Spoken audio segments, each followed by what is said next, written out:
Today I'm in my house in Bangkok, and the great joy of living in Bangkok is that incredible things sometimes show up. Not so much nowadays as they used to, but still, every once in a while, something like these.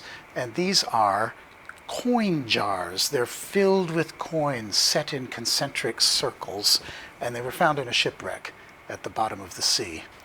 And here you can actually see what the coins looked like. These probably came out of a pot that broke. But when we really want to think about what are these things, we first need to look at the history of coins.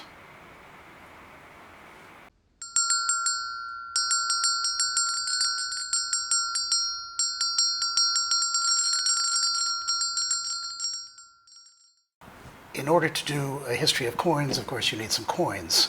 And one thing about the secrets of things is that it leads to a kind of archaeology in one's own collection. And so you start looking around to see if you have the objects that would bear on the case. And I did have this jar where I've been keeping old Chinese coins. And here they are, of different dynasties. But you know, this is just not enough. And then I remembered I have this box in which I've kept coins that I collected over decades. I used to go to Liang, which was this weighs a lot, antique street in Beijing, where they used to sell rubbings and old coins and old books and those sorts of things. And I used to buy them, and then I would bring them home and store them in this box. And I have really forgotten about it, and I haven't opened this box in maybe 10 or 15 years. So I don't know what's in here, but here are some very precious Han Dynasty coins, a bag of Qing coins of the Jia-Qing era, and here a chain of them. Again, some Qing Dynasty coins that have been put on a string. So I'm now going to go through this box and see if I have enough to produce a little history of coins. We have here 3,000 years of Chinese numismatic history on one tray. So let's look and see how coins developed. The very earliest ones are spade coins, they call them, because they look like you're going to be shoveling something with a spade that has a bit of ancient writing on it, pretty much undecipherable. And then we move on. That's 1,000 years BC. We move on. By the time we get to 500 BC, they're making these coins that they call voice coins or song coins. And I think it's because they look like chimes, musical chimes. And around the same time, they started making, and I think these are among the most beautiful, the knife coins. And something revolutionary happened here, which is they started putting holes in them. And that was so that you could string them together and you could have a set of coins all hanging on one string. And that really set the mode. And from there on, for the next 2,000 years, or 2,500 years, Chinese, Japanese, and other Southeast Asian coins all had holes. In the Han Dynasty, they started actually printing a denomination on it. These coins say 5 Qian, or 1 Liang is another denomination.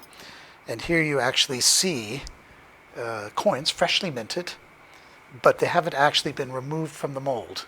And so you can clearly see the coin, which is now going to be cut out of the bronze and with its holes already. Now the problem was that 5 Qian is basically 5 cents. It's not worth very much. So what do you do if you want change? You're going to, for example, do this. They took the outside of the coin and the inside of the coin, and they sliced them up. And so the outer part, I don't know, might be worth 3 Qian, and the inner part is 2 Qian, and that's how you made change in Han Dynasty China. So these pieces here are all Han, roughly 200 BC to 200 AD, and they pretty much set the standard. The other big change that happened was in the Tang Dynasty, when they started putting reign periods, that is to say, the period that a particular emperor was on the throne. And so with Tang Dynasty coins, such as these. These are dated to the Kaiyuan era, which is roughly 700 AD, which is really the high point of Golden Tang when the great poets were writing their marvelous pieces. We can see immediately the era that this belongs to. And this style of dating coins with reign dates goes right on. And so we have, for example, here a Ming coin of the Hongwu era, which is mid-14th century. And here you've got a Qing coin with the Emperor Qianglong's mark on it. And on the reverse, something very distinctive about Qianlong coins is that they had writing in Manchu, because of course it was a Manchu empire. The mode of coins with holes then moves on to Japan, and you get, for example, a coin like this, which is Kang era. That was, I think, 1620 to 1640, something like that. And on the back of it, they had these wonderful sort of wave patterns. It's very Japanese to do these abstract patterns on coins. You don't see that in other Asian countries.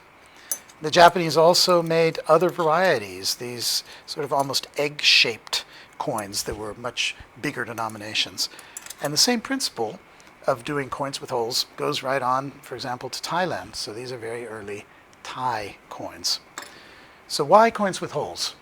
Well, it's because if you're going to buy something of any value, you're going to need an awful lot of them. And so what they did, it's the obvious thing to do, is they strung them together into what they call cash. When you read Chinese classics, they're always talking about the value of something as being 500 cash or 10,000 cash. And cash meant a string of 100. And this is 100 coins from the Hongwu era. So these are Ming coins. And here we have a string of 500 Qianglong mid-Qing coins, mid-1700s. And that was how people paid for things. But of course, 100 coins doesn't always mean 100. Very often, in fact, eventually it became standardized. 90 coins was treated as 100 cash. And we actually only have, I hate to say 98 here, and we only have 472 here. But we're going to call them, as is traditional, 100 and 500. And that's how inflation worked in ancient China. Now we're back to the coin jars, and it's time to identify them. And looking again at these, we can see now what they are. They're strings of cash molded together because they were under water for hundreds of years. And they're still on their strings. Even though there was a shipwreck, you can actually see the strings still. Change of scene, we're in the kitchen.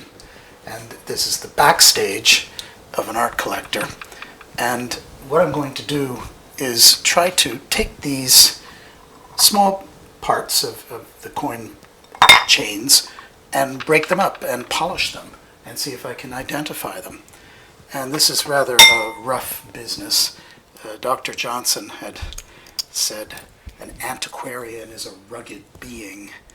So this is going to be a little bit rugged because I'm going to scrape off the calcification and try to break this collection of coins up.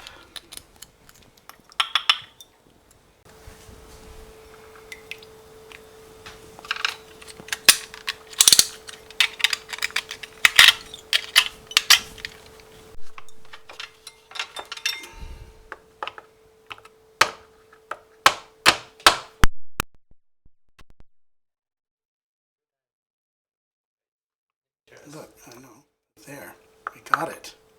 Right?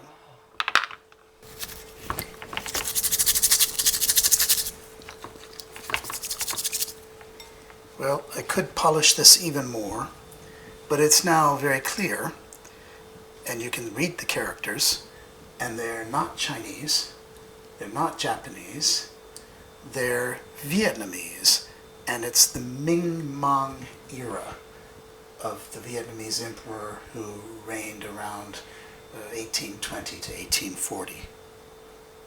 So that tells us that these coin jars are early 19th century, and they were probably found in the Gulf of Thailand. or off the coast of Vietnam. And also, once we know now that it's Vietnamese, we can start to look at the ceramic. So this kind of very pale celadon, painted over kind of a squat, flattened based jar, is very typical of Vietnam. And I've got another piece here, which I have often used as a calligraphy brush stand. In fact, I hate to admit it, but there's some of the ink that spattered when I was using it once for calligraphy. But this is an empty jar, and this is one that they've put the coins in. This piece actually still exudes salt. You can see the salt on the base. I've had it for maybe 15 years, maybe 20 years, and the salt is still coming out of it. These things weigh a ton. This is solid bronze. Ugh. But the incredible thing is that after over 200 years, these jars and the coins in them are still intact. And what has happened is that an ancient Vietnamese bank went to the bottom of the sea.